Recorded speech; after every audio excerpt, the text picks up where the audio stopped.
movie review on the internet today. The A-List Review. I am your host, the Game Changer, Wes Truth. And as you can see, it's time to go back to the theater. And ladies and gentlemen, this weekend, not a whole lot comes out in theaters because the next 3 weekends are going to be huge. But there is a film coming out to my local theater that I've sort of felt like I was dodging throughout the year as I've seen other people reviewing it. And God, the things they've been saying about this movie. But I just want to see how bad it is. And will it end up on my worst of the year? We're going to find out. My review of the 2019 animated film Playmobil, the movie, coming up now.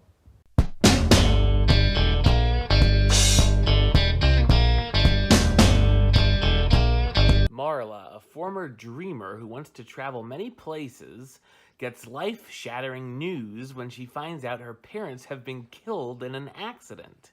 She then becomes responsible for raising her younger brother, Charlie, and shoves all of her dreams onto the back burner. 4 years later, Charlie becomes fed up with his sister and runs away. He sneaks into a toy museum where he finds a display of Playmobil toys.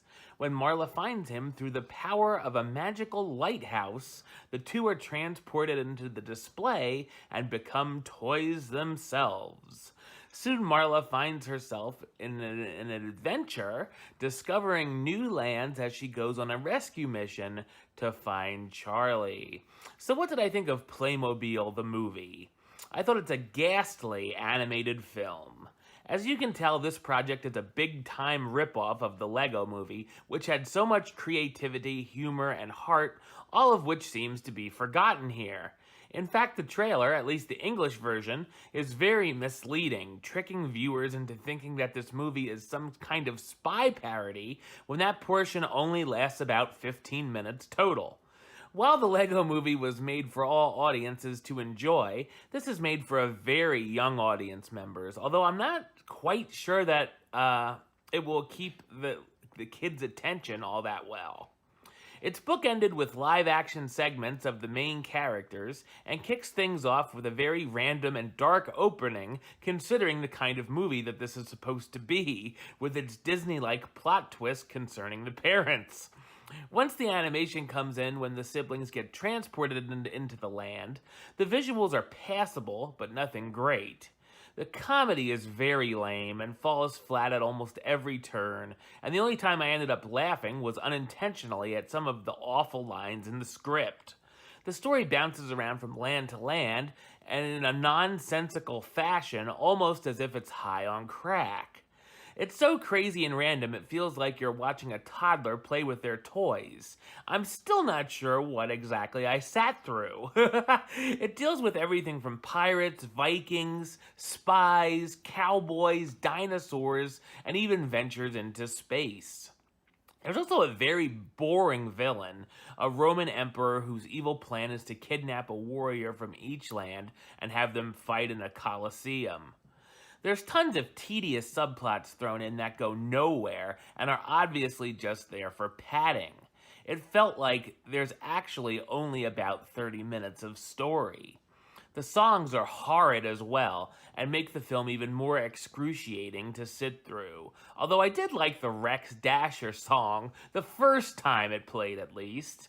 The film goes on way too long, and it felt like I was watching grass grow.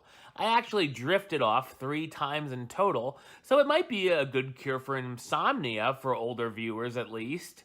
There's even a post-credits scene thrown in, which I'm sure will lead to a sequel, since this is a monumental flop and all. The weird voice cast stars Anya Taylor-Joy as Marla Brenner, the teen girl who's worked hard providing for her brother and herself, who turns into a Playmobil figure.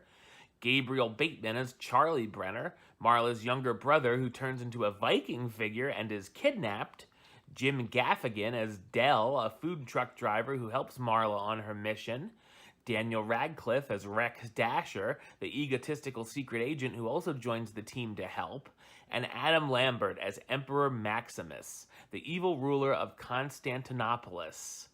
Loud, annoying, uninspired, and boring, Playmobil the movie is a ripoff that should have debuted at the Red Box instead of in theaters. Playmobil, you know what rating you're gonna get? I only got 2 words for ya. Suck it. Alright, well that's the show. I'll be back with another review very soon. But until then, don't forget to subscribe right here on YouTube. YouTube.com/Westside515. Like the show on Facebook, Facebook.com/WestTrueBayless. And of course, you can follow me on the Twitter and Instagram @WestAyless. Until next time, truth out.